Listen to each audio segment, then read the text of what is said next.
What if I tell you that there are more lessons in the Book of Esther that I didn't even notice while reading it? I recently decided to read the Book of Esther again.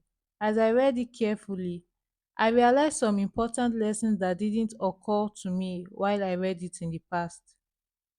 But before I share what I learned, let me briefly tell you what the Book of Esther is about. What is the Book of Esther about? Esther is the 17th book in the Christian Holy Bible and the second book in the Bible that is named after a woman. It is about Queen Esther, who helped to prevent a genocide of the Jews in all the provinces of King Ahasuerus. She was an orphan raised by a cousin, Mordecai.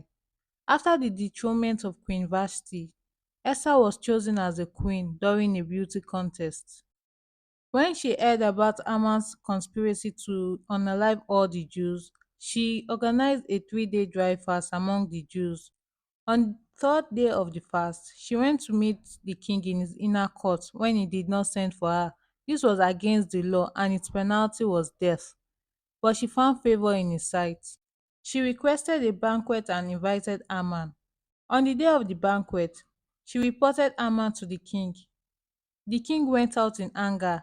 Haman began to beg her, but when the king entered, he thought that Haman wanted to rape Queen Esther.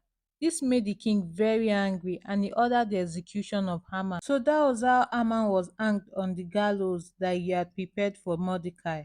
Now, let's move to the lessons from the book of Esther. While reading this book, I realized that this book has a lot of lessons. The lessons that I noted are: number one, the power of influence. People around your spouses can influence them. King Ahasuerus initially did not plan to send Vashti away, but it was the people, the advisors who were very close to him, that advised him to send her away. Number two, do not procrastinate. Anything you have to do it fast. The decree to kill all the Jews was issued on the 13th day of the first month and was to be executed on the 13th day of the 12th month. Queen Esther acted fast by organizing a 3-day dry fast among the Jews to prevent the genocide of the Jews. On the third day of the fast, she met the king, and later, on the day of the banquet, she reported Haman to the king. These quick actions led to the deliverance of the Jews at that time.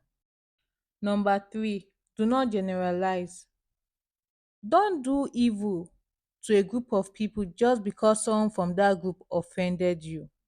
Haman planned to unalive the Jews in all the provinces of Persia and Media because he felt disrespected by Mordecai, but the plan backfired on him. Number four, don't be evil. Don't be evil towards anyone. Being evil isn't worth it. Haman prepared gallows for Mordecai to be hanged, but it was him that was hanged on those gallows. Number five, always do good. Mordecai was saved the king by exposing the royal servant's plan of unaliving the king. He was later rewarded for this act. Number six, always give credit to whom credit is due.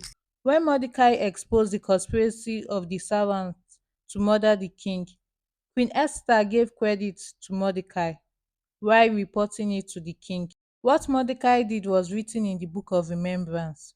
When the part that recorded Mordecai's deed was read to the king made sure that Mordecai was rewarded. Number seven, do not keep evil people close to you. Being friends with evil people can lead you astray. Their advice is usually evil or devious. When Haman reported Mordecai to his wife and friends, they advised him to prepare gallows to hang Mordecai.